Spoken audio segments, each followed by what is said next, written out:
Hey there. You ever fantasize you could and then maybe reach around and no?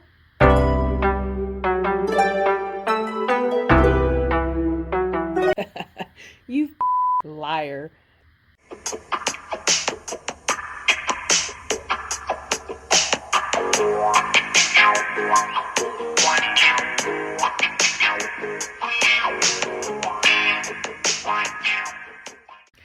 Hello, I'm the Real Aquarian, and this is a pick a card.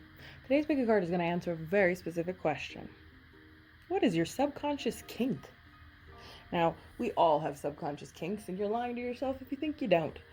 This is just going to be a bit of fun, one card pull, to see what that subconscious kink just might be. Now, before you, there are 8 selections. Now, I'm going to actually divide this up. This is going to be a pick a card double feature. So by that, I mean the top 4 is your subconscious kink that you get to choose from. The bottom 4 is your partner's subconscious kink, or that person you have a crush on, or that person you're thinking about, whoever that special one might be. What is their subconscious kink? Now, you can choose between 1 through 8. You can choose any one of them. And you can choose the top 4 to be them and the bottom 4 to be you. Totally your call. I, however, am going to do top for you and bottom for them. As always, my readings are timeless, so if it resonates, please let me know. If not, let it go. All right. I'll give you a minute just to pick, and we'll dive right in.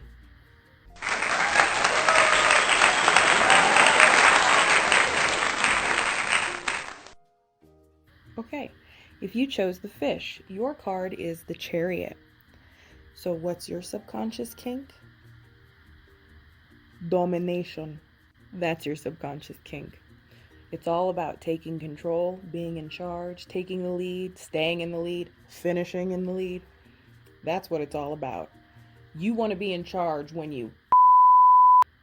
Just remember that a lot of the subconscious desires that we all sort of walk around with can very much be fueled by environmental factors, exposure to certain people, learning what you like, what you don't like. But when it comes to the subconscious kink, it's something that really, it's more about something you want to try.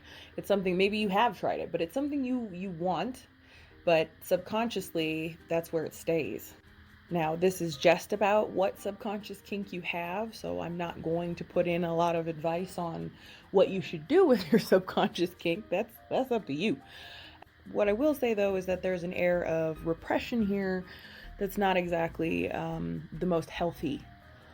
So there is a lot of pent-up emotions that come through the Chariot. So as far as the subconscious kink is concerned, this may be a situation where you don't want to keep it in. This is a situation where you want to maybe share with a significant other your desires. So just saying, at the end of the day though, your subconscious kink is all about domination. It's all about taking control. It's about knowing what you want and getting it. All right, moving on to the next one. If you chose the number 3, you chose the Star. Well, ain't you just a little freak? I'm just kidding, no judgment. But yeah, if you chose the Star, your subconscious kink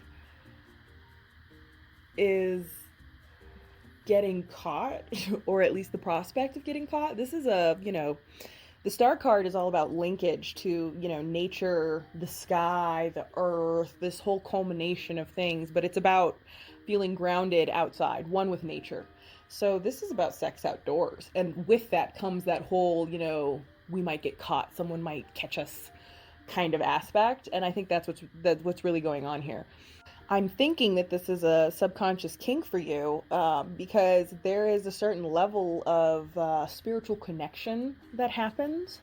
Not necessarily when you're having sex outside, but for you, yes, subconsciously, that's where your mind is leaning, that there's this more powerful, intuitive connection with your body, yourself, the heavens above, if you were to, outside.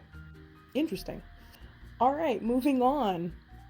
If you chose the Cupcake, you chose the 8 of Swords.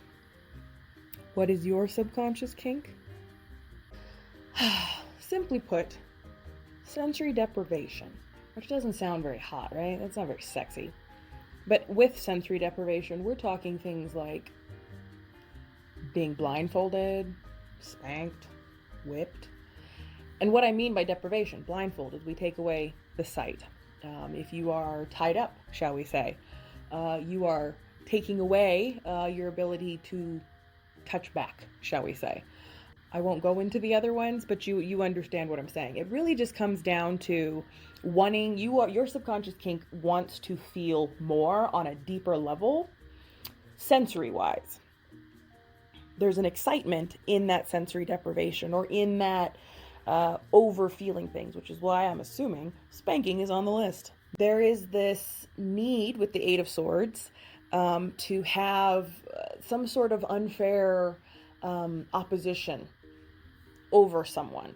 So when it comes to your subconscious kink, you want to feel more, and you want someone to, it's not just about taking control, but you want someone to sort of take the lead when it comes to this kind of sensory. You're not really doing this yourself. This is someone, you want someone to do this to you. You want to be spanked. You want to be whipped. Or maybe not spanking, maybe not whipping, maybe just blindfolding. You know, that's your call. I'm not here to judge.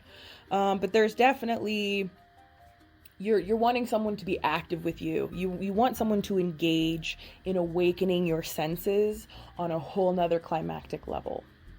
Okay, moving on. If you chose the bird, you chose the Three of Cups. Oh my. Okay, again, no judgment.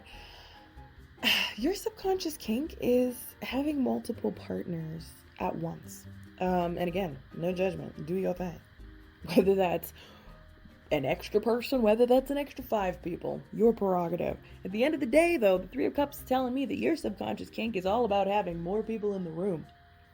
But there's definitely this subconscious want and desire to maybe spice it up a little bit, add a little heat, and the desire for some sort of newness or socializing in a sexual way, which is why this is definitely a group vibe. Okay, subconscious kink, no judgment. You may disagree. You'd be lying to yourself, but okay, do you think? Okay, so that is the top 4.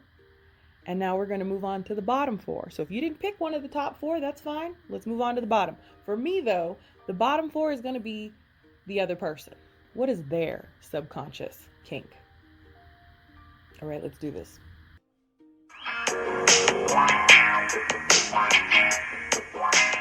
Okay, so first up, if you chose the number 2, your card is the Hermit. So what is their subconscious kink? Or yours if you pick this one, but what is their subconscious kink? Voyeurism. Which just means watching people while they which is okay, again, no judgment. You get off watching others get off, and that's okay. Do your thing.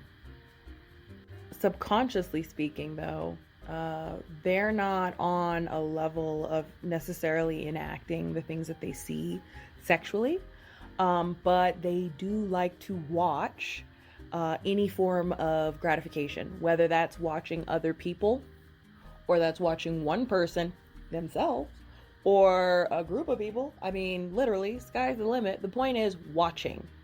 The Hermit's all about, self-exploration. So the subconscious kink that we have here is really about, voyeurism, watching other people have activity. But really, it's about sort of figuring your own vibe out in the process. And that's why it's your subconscious kink. The need to figure out what exactly makes you tick, and need to look at the menu to figure out what you like. And that's why the voyeurism is there. But it's subconscious. So it's not like you're really telling anybody. All right. If you chose the potted plant, you chose the Fool. Excuse me. You are down for whatever. Your subconscious kink is literally being open to whatever. You don't necessarily have one set kink. You are about all kinks. Maybe not all kinks, but you're that naive that you'd be willing to sort of try anything. You might have your limits. There might be parameters. You might have hard lines. That's okay too. But with the Fool, all that tells me is you are literally down for whatever. You are willing to give things a try. You want someone to bring you a kink. You want to, subconsciously anyway, you want someone to expose you to some kink and then see whether or not you like it. Like, the Fool is one of those, risks. It's all about risk taking. So, like I said, down for whatever. You willing to take those risks. You willing to see how flexible you are, what your safe word is, and things like that. You're down for literally whatever. And you don't have boundaries yet because you're new to it. Or at least subconsciously, you haven't really figured out everything about the kinks that lie dormant within you. This is one of those, you're willing to take that leap of faith. If somebody presented you with the option of getting a little kinky, getting a little freaky in the sheets, you down for whatever. You about to get freaky in the sheets. And that's okay. It's actually a good thing. Anyway. All right, moving on to the next one. Okay, so if you chose the number 1, you chose the devil. So what's your subconscious kink? Submission. You want to be dominated. You want to submit to someone. You want your power taken away from you. At least sexually speaking, on a subconscious level, this is your desire. And again, there is absolutely no judgment here. The devil card is definitely about sort of like giving in, sort of surrendering to desires. And so that's why it's all about submission. There's a level of oppression going on. So, you could literally figure out what that kind of, what submission for you entails. But at the end of the day, it really just comes down to you want someone to take control over you. You want to give up that power just a little bit. Or maybe the whole enchilada. I'm not sure. But that's on you. All right, moving on to the last one. Last but not least, we have, if you chose the color green, we have the Knight of Wands. So what's your subconscious kink? Role playing. You want to wear disguises. You want to wear, whether it's a mask, whether you do your hair different, whether you put on different clothing, or it's a full-blown costume. You could be a furry. I don't know. At the end of the day, though, the Knight of Wands is definitely telling me that role playing and that element of flirtation, of sort of being someone else and being passionate, reigniting a spark. Subconsciously, your kink really involves lust and passion and the newness that brings exactly those elements. And that's why role playing is a kink. If you get to pretend to be someone else, then it's someone else in the room. You definitely carry subconsciously a heightened sexual energy. And that's why I think role playing would be your subconscious kink, because it's definitely a great way to channel it. What I see with the Knight of Wands is because there's this confidence behind it, you'd be really good at role playing. You'd stay in character, shall we say. And that's why there's so much lust and so much passion. There's this sort of awakening that comes from this kink. So I think that's why subconsciously it's there. You want that sort of awakening. All right, I hope you guys enjoyed this. If it resonated, let me know. If not, let it go. And I'll see you guys next time. Bye.